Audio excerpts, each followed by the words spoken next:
Namaste.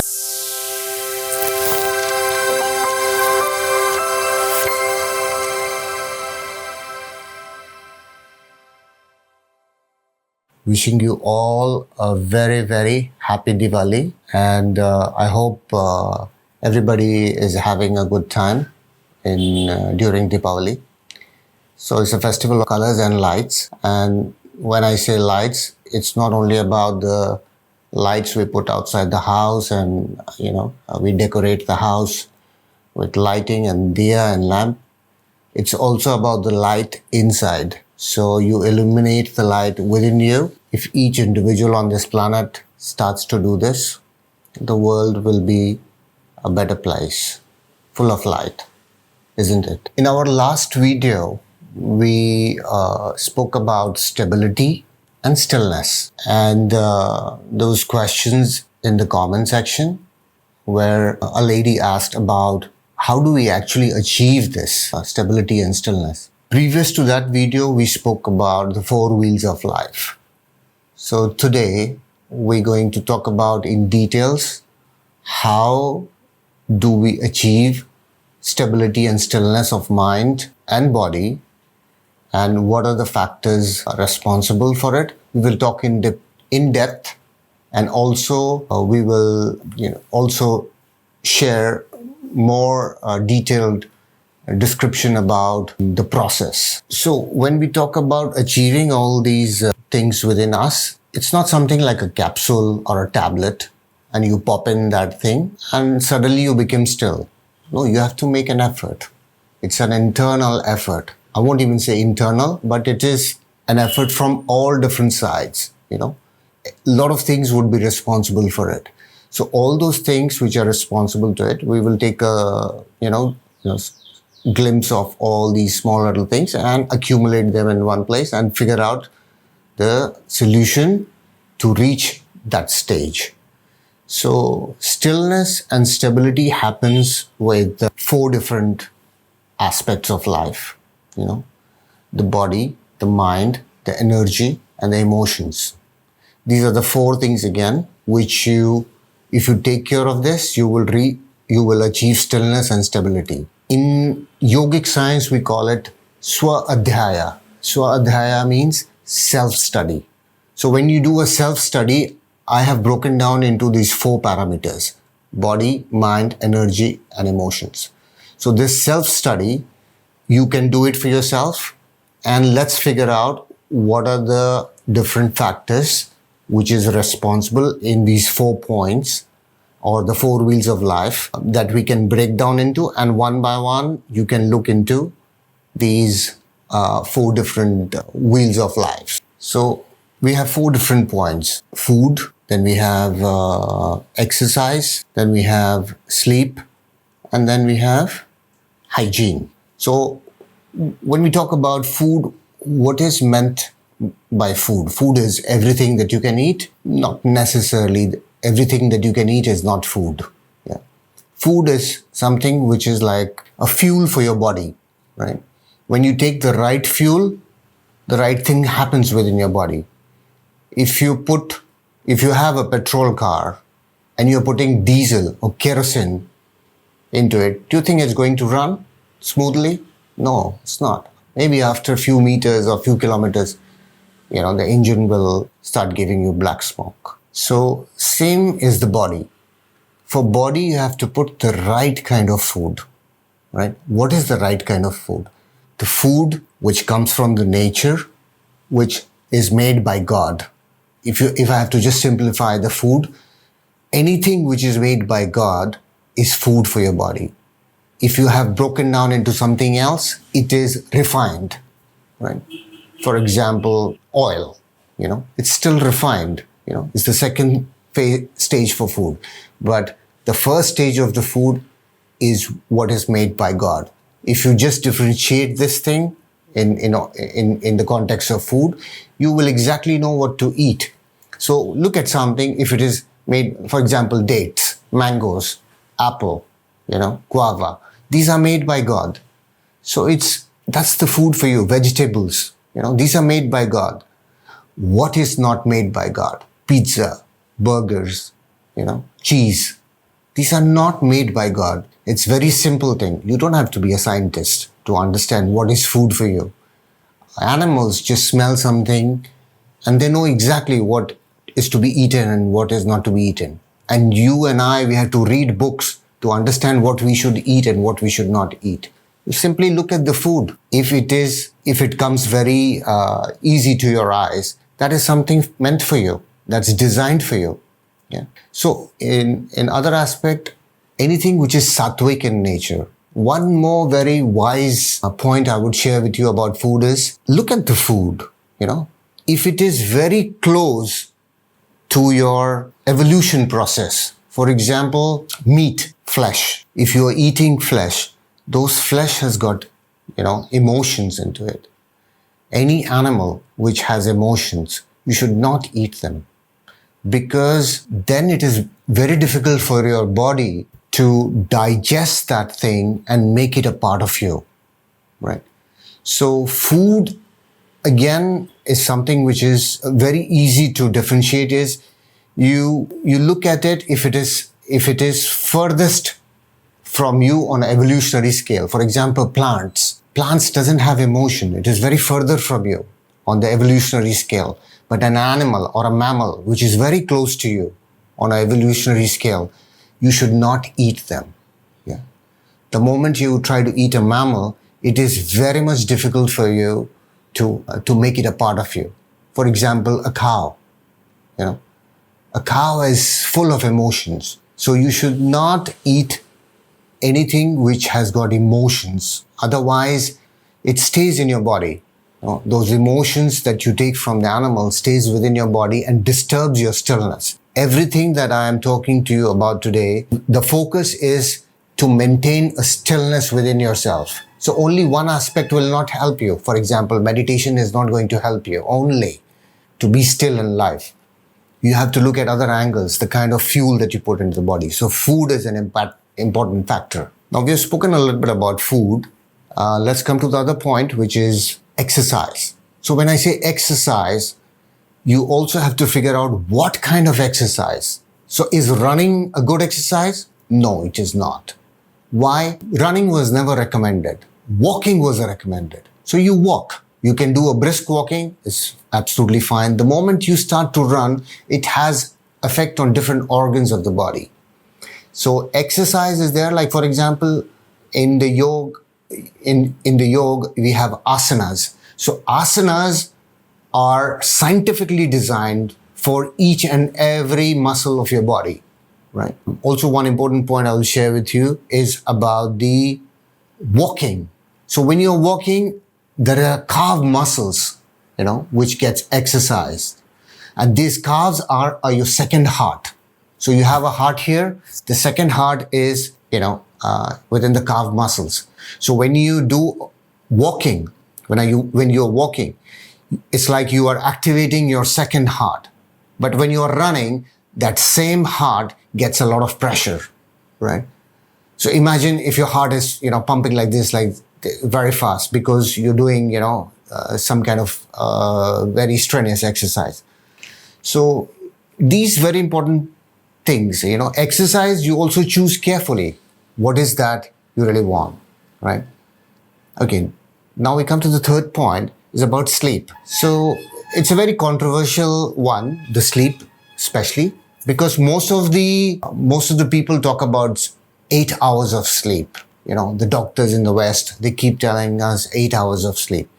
But just look at this from, point of intelligence, from the eyes of wisdom or the wisdom eyes. So 8 hours of sleep, how much is that of the day? It is 1/3 of the day. Okay. 8, 16, 24. Right? So 24 hours in a day, if you sleep 8 hours, it is 1/3 of the day. Suppose you are on this planet for 60 years. Now, can you calculate and tell me how much would you sleep? You're sleeping for 20 years of your life. Is that a wise thing to do? No, it is not. So sleep is not highly recommended in the yogic philosophy. When we say sleep means, sleep is only meant for rest. Okay. And rest doesn't mean only sleep. Sleep is only one form of rest. Rest can be in various factors. So a lot of people ask me, then what do we do if we don't sleep for 8 hours? So minimize your expenditure of energy, minimize your expenses of energy and save your energy, right? Then you will need less hours of sleep. If you eat wrong food, you will need more energy for digestion, right? So sleep, I would say, if, for a layman, somebody who is not doing a lot of physical work, 5 hours of sleep should be enough. So the fourth point within this body wheel is hygiene. When I talk about hygiene, it's not only like cleaning your skin and, taking 3-4 showers a day. Of course, taking showers is very, very important, and at least 2-3 showers a day, right? Unlike how the West is telling you to save water. Coming back to the point, which is hygiene. Yes, taking showers, right? Make sure you wear clean clothes every day. Clothes which is sun-dried and rinsed with water is very important, because what happens is these clothes that you wear collect energy wherever you travel, wherever you go around, you hug people, you sit with them, or you sit on some sofa which has been used by other people, or some cushions which has been used by other people. So you collect energy on those clothes. And that is one of the important reasons to maintain that hygiene part, right? And wearing clean clothes is also very important. Make sure your nails are trimmed, all the time. You have, you have cleansed your ears, your nose, your eyes. These are all hygiene for overall body. So, second wheel of life is the mind. So let's look at how we can manage the stillness of the mind. So the 4 points are: number 1 is meditation, filtration of thoughts, negative news, and gossips. Yeah.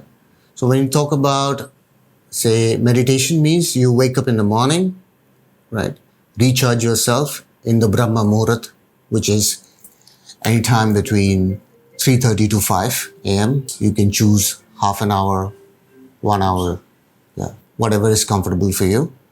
Be in a meditative state. Just be still, right? When I say meditation, you just be still, right? Stay in a position in the lotus, in a triangle shape, and keep your spine erect so that, you receive the cosmic energy through your Brahmarandra to the all different chakras of your body.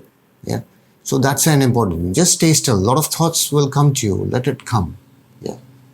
Don't struggle too much. Why I cannot meditate? Why so many thoughts are coming? Let it come. It's okay. You have a mind. Let the thoughts come. Right. So meditation is point number 1. Point number 2 is filtration of thoughts. Yeah. When I say filtration of thought means many things are coming into your mind. You need to filter them. What is important, right? Whatever is important, you keep it. What is not important, you shoo them away, right? You can start addressing your thoughts that this one is important, I will keep it. This is not important, you literally address them, go away, Tell your thoughts to go away, which is not important. And keep the ones which is important. For example, suppose a thought is coming to you which is relevant for you for today, tomorrow, day after tomorrow, or for a week's time. Just keep those thoughts. Something which is coming to you like a 5-year plan, it's not important at that very moment, so you can shoo it away. Yeah, something which is coming for future, because most of our futuristic thoughts are creating worries within you. So you actually start to be miserable for something which has not even happened. Yeah. And you'll be surprised to know that 90% of your worries never happens. Yeah. So it's a waste of energy. Yeah. So that's how you do the filtration for thoughts. Yeah. Choose. And when you address the thoughts, then you will ask me a question, how we can address thousands and millions of thoughts. See, it's a process.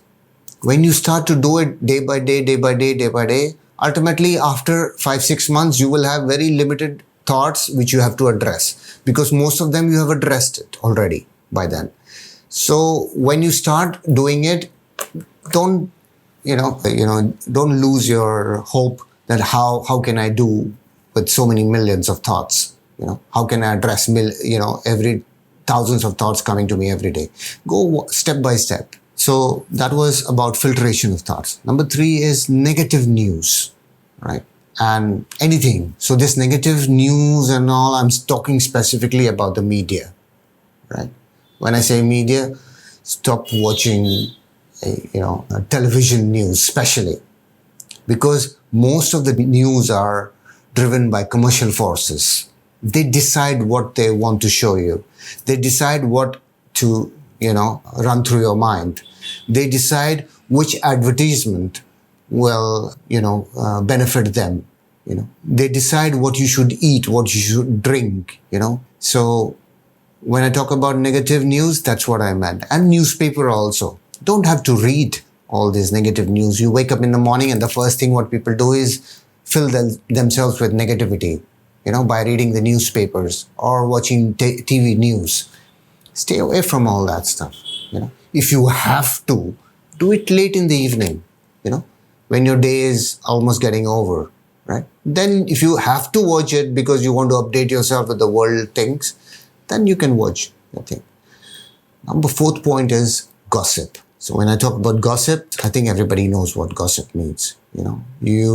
Simple thing is you don't talk about the person who is not present among you. Yeah. If you keep this one habit, you will stay away from a lot of negativity, right? Don't discuss anything about a person who is not with you at that moment, right? Maybe some little details which have to be shared, that can be shared. Okay, I know about this person, he has this quality. That's not gossip, right? You're talking about a third person, right? So these were the 4 points within the mind. So the third wheel of life, we say energy. So how we can, monitor this energy factor so that it helps us to be stable and manage our stillness within the body and mind. So when we talk about energy, means like you have energy within your body, right? That's why you function, right? Or in our yogic language, you can say prana, or the flow of energies within your system. So energy is not only that the food that you eat, gives you energy, and the glucose turns into energy within your body, and then you function, you think, you do whatever you have to do. So I'm talking energy also from a different angle, like energies, when we say, oh, our vibes match with each other, that vibe is, we're talking about energy, right? So you have to be very careful about that. Of course, you collect energy within your body to function on a day-to-day basis from different aspects. So you have sun is the source of energy, water is the source of energy, air is the source of energy, and food. Now, let me surprise you. 60% of your energy comes from sun, water, and air. Now you wonder, this 40% of energy is only from food and other aspects. Not only food, but there are other things also involved. So food is not the primary thing for your energy. Please take that. If there are a lot of people who are called breatharians, so they just live on breathing. They don't eat, they don't drink. Yeah. So how do they do that? Because they have learned the technology to gather their energy from the sun, from the water, from the air, right? So if you can also manage to do that, how much of rest would you give to your intestines and gut? You have no idea. Because the amount of food that we are eating today is crazy. You wake up in the morning till the night you go to sleep, you are just eating. You're eating. And you are eating so much till the time when you start to have, bodily discomforts, like constipation or indigestion or bloating. And then you start to realize, why is it happening? Because all the food that you were eat in your whole life, you have eaten that in a span of say 20, 30 years. And then the rest of the time you start to feel why you are having this discomfort.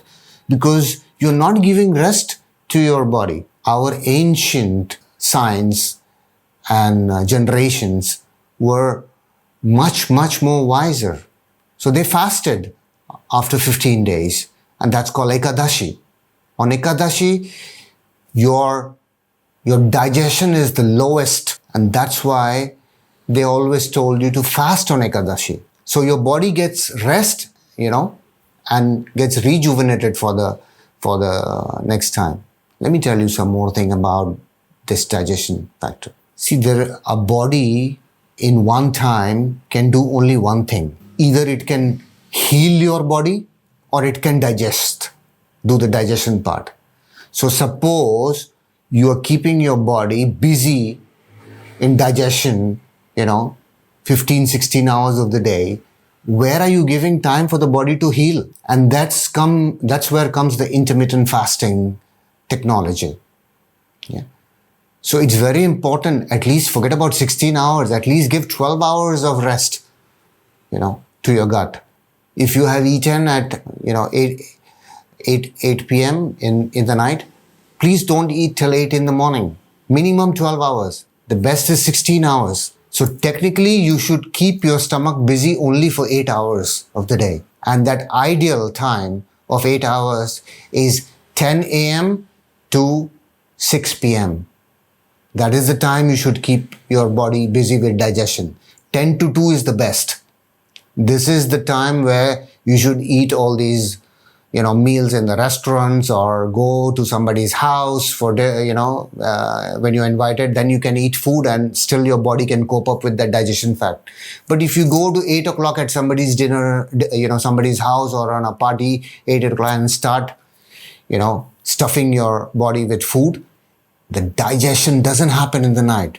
You have a circadian clock in your body, which starts at 8 a.m. in the morning and finishes by 8 p.m. So if it stops at 8 p.m. and then you're, still putting food into your system, it doesn't digest. And that's where your gut starts to get clogged. So energy also means where you're going, what kind of surroundings you are in, what kind of people you are meeting. So you collect those energies also, right? Consciously or subconsciously. Right? Suppose you go and sit on a particular sofa or a chair or in a restaurant or in a cafe or on a cushion where somebody had already sat before you and they left their energy, but you didn't do that practice of shaking that cushion and, just going and sitting on that. You would unconsciously collect that also, right?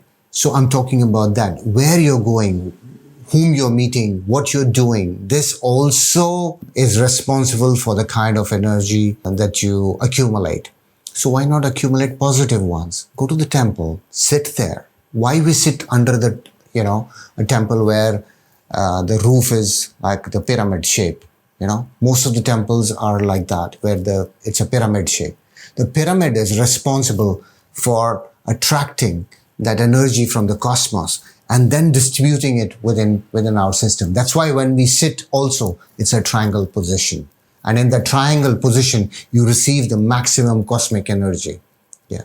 So be very careful about wherever you go and what you accumulate in terms of energy. That's all in this point. The fourth wheel of life, which is also the last one, is called emotions. So within emotions, we need to understand certain things, how if we manage our emotions in the right way, we will be more still and quiet and peaceful in our being. Now, the question sometimes, most of the time people ask is, how do we manage those emotions? They are just coming out of us, When I become anger, it shows. When I am sad, it shows. When I am, really bitter towards something, it shows. So the thing is, we haven't learned the technology to distance ourselves from those emotions. Now, why I'm saying you to distance yourself? So what is emotion and what is you?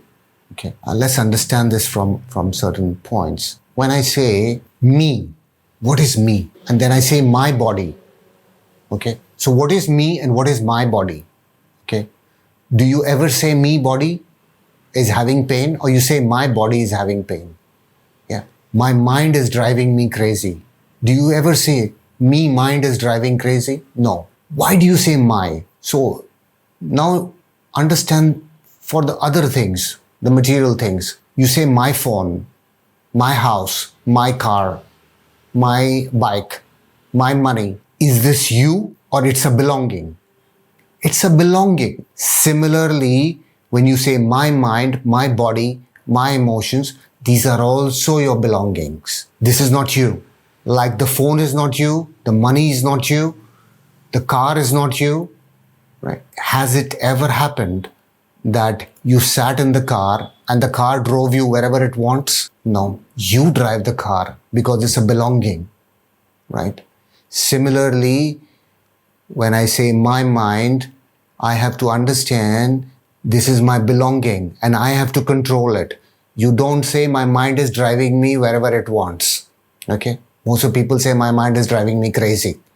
Why it is driving you crazy? Because you have lost the control. So that is what I mean by emotions. You control the emotions. You control the car, you control the bike, you control your phone. That's why a lot of people are going nuts nowadays over phones, because their phone is driving wherever it wants.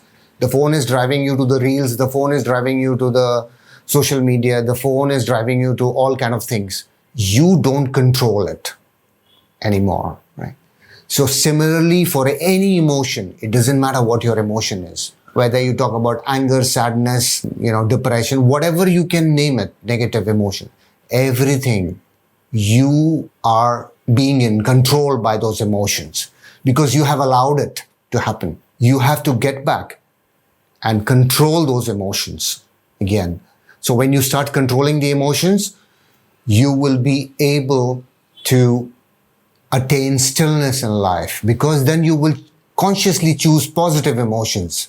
Who in the world wants to choose negative emotions? Nobody wants it. But it is happening automatically because you are in an automated mode. You have put an emotion that if somebody comes and says something like this to me, I have to react. That's an automated mode. Remove that automation and start choosing. Then choose the happy emotion. How can a stranger come and, decide what kind of state I should be in? That means they are pressing the buttons for you. They press the sad button and you become sad. They press the happy, oh, you're looking beautiful today.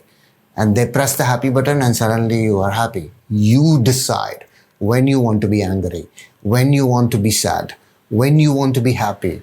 It is very much possible. You control the emotions. So that was all about emotions. Thank you so much. Wish you all a very, very happy Deepavali again. And may your life be full of light and brightness. Thank you.